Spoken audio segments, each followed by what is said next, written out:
I'm the most qualified person to tell this portion of Jesus' story. I was the seventh of the miraculous signs.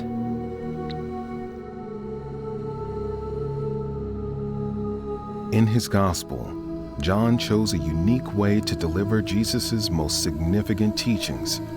He places them in the context of 7 of Jesus' most miraculous signs.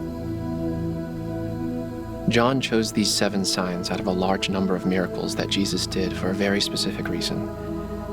John wrote, "And Jesus did many other signs in the presence of the disciples, which are not written in this book. But these are written that you might believe that Jesus is the Christ, the Son of God, and that by believing, you might have life through his name." John specifically says that the first of Jesus' miraculous signs was turning water into wine. On that occasion, Jesus' mother and family members were attending a wedding in Cana, as were Jesus and his disciples. The wedding party was going well when the most embarrassing thing happened. The host ran out of wine. In that culture, that would have been a huge social disgrace and a bad omen for the newlyweds.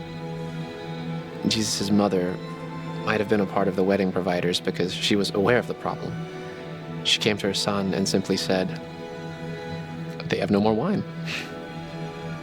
Jesus seemingly wanted to stay uninvolved, but like a good mother and friend, Mary told the nearby servants, "Do as he says."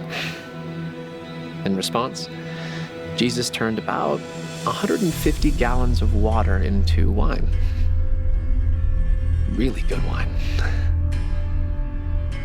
The miracle of the wine was an indication that something new was coming to replace the old Jewish religion, and the new would be far better than the old. The second miraculous sign was a physical healing. Jesus was visiting again in Cana, where he was certain to be a celebrity because of his first miraculous sign of turning water into wine. A royal official from Capernaum heard that Jesus had arrived in the region, and he rushed to ask him a favor. The royal official begged Jesus to go to Capernaum and heal his young son, who was close to death. Jesus mused to the official and the crowd, "Unless you see miraculous signs and wonders, you will not believe." This must have stung the crowd because the word "not" was a very harsh judgment of them. In his distress, the official pressed his case. "Sir, come down before my child dies." This powerful official, dressed in his royal robes, was begging an itinerant preacher in his, most likely, ragged brown robe to help him.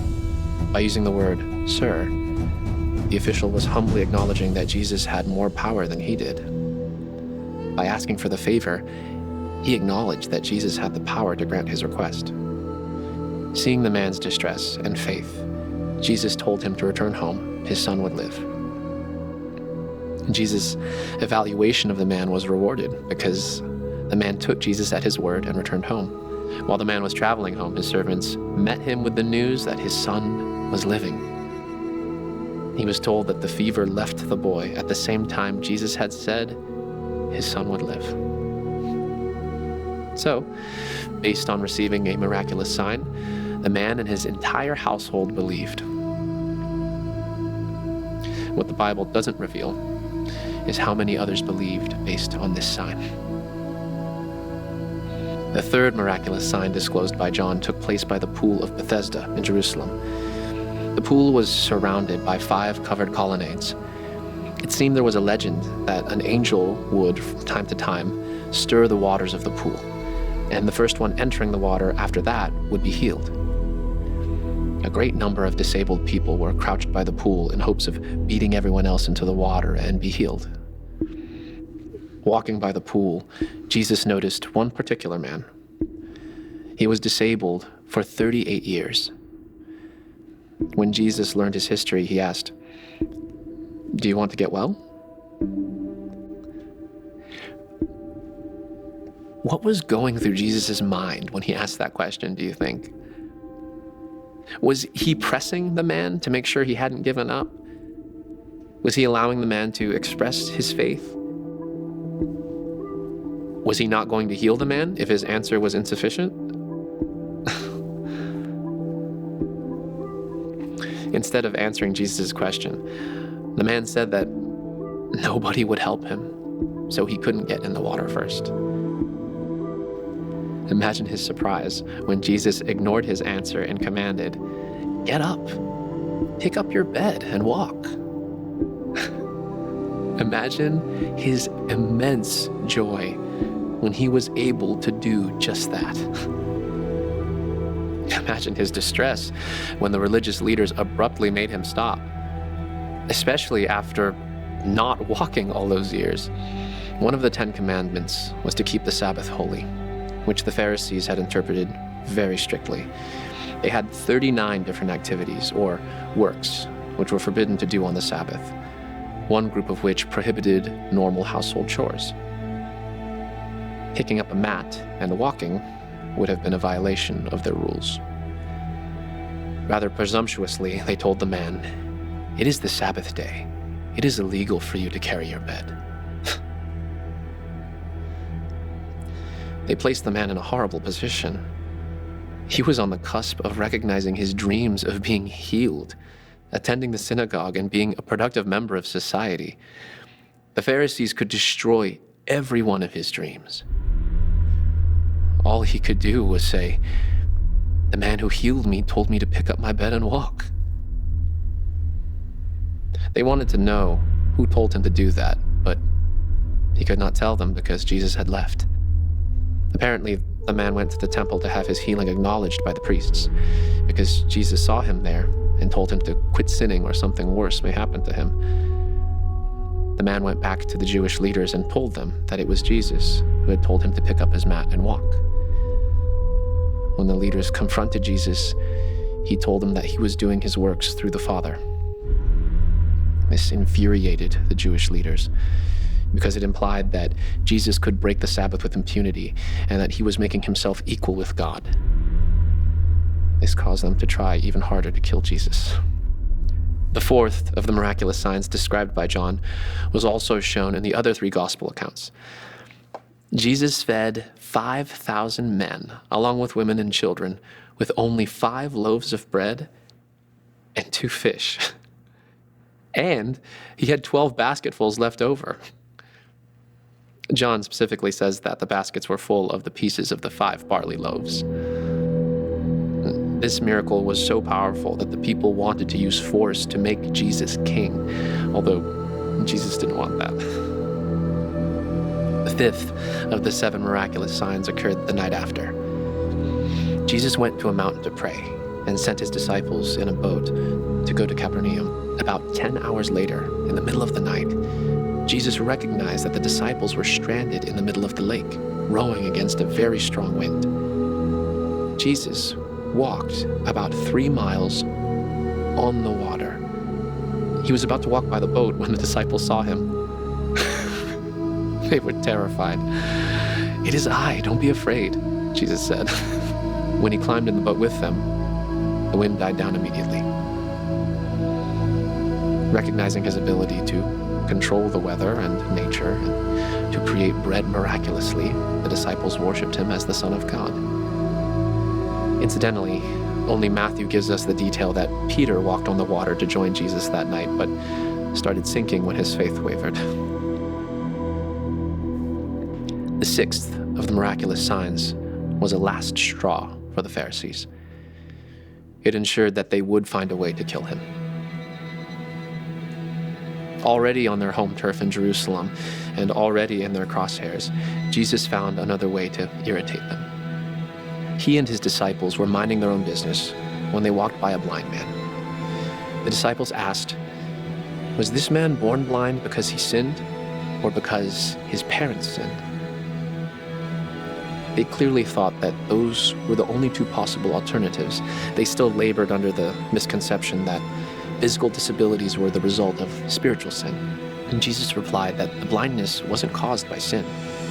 And, he added, the statement that the blindness occurred so that the work of God could be displayed in his life. Jesus spat on the ground, mixed his saliva with the dirt, and pasted the resulting mud on the man's eyes. "Go wash in the pool of Siloam," he said. The man walked down to the south end of the city of David and washed, and came back with his sight. The leaders insisted that the incident was a fraud. They questioned the man's parents. They refused to acknowledge the power of Jesus for fear of being ostracized. The Pharisees continued to harangue the man, but he continued to defend the person who healed him. When Jesus found out that the Pharisees had thrown the man out of the temple, he went to find him. Jesus confessed that he was the healer. The man said, "Lord, I believe," and he worshiped him. Jesus remarked that he had come into the world so that the blind could see, which was an obvious dig at the Pharisees' spiritual blindness. When they complained, Jesus told them that if they were truly blind, they would be innocent. But since they claimed to see, they were self-condemned. And this brings us to the seventh and last miraculous sign. Me. My name is Lazarus. My sisters were Mary and Martha. Our family lived in the small town of Bethany, about 2 miles east of Jerusalem.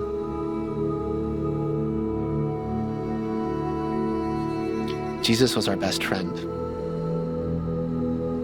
and he loved us deeply.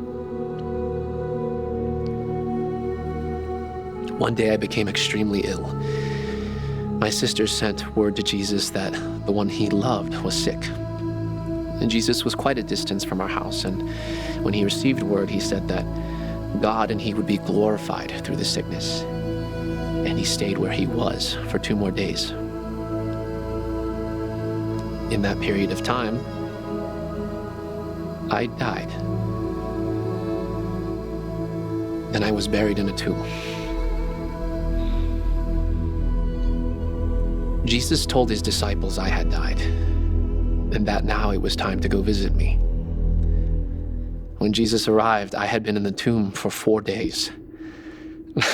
My quick-tempered sister Martha chastised Jesus for not coming sooner to heal me. He finally got her to admit that he was the Christ, and she realized he had the power over death. She brought Mary to see Jesus, and they all wept over the sadness of my death. Jesus asked that they take him to the tomb and commanded them to roll away the stone from the entrance. Martha, ever the bold one, said, "Lord, he has been in there for 4 days. He stinks." Jesus reminded her to believe. They took away the stone. Jesus prayed and shouted at me, "Lazarus, come out of the tomb."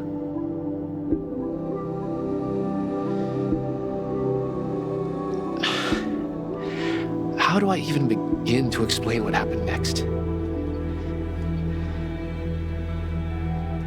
I had been in the presence of God and angels. I had been experiencing heaven, or at least what I perceived to be heaven. Then I was sucked back to my old reality. My eyes were open, but they were covered by bandages. My arms and feet were bound to my body. I could hear the binding ripping apart. I stood as if in a trance and walked out of the cave and into sunlight and life. I really wasn't too happy about it.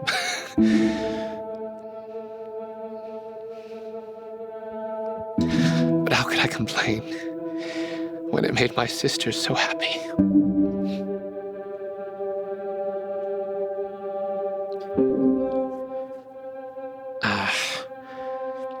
Some of the Jews came to believe in Jesus because of my resurrection. Others wanted to kill me, along with Jesus, to hide all evidence of him being the Messiah. My healing sealed the deal for the Pharisees. Jesus would have to die soon. 7 miraculous signs. John recorded them. the miraculous signs of Jesus. I wrote these things so that you may believe that Jesus is the Christ, the Son of God, and that by believing,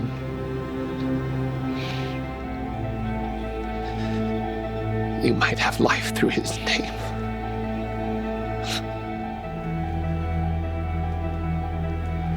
That's what he wrote. That's why he wrote it.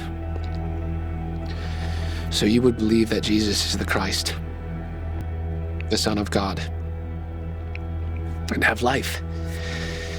Most of the Pharisees refused to believe. They did not attain life. I'm begging you, me, the seventh miraculous sign, please believe and have life.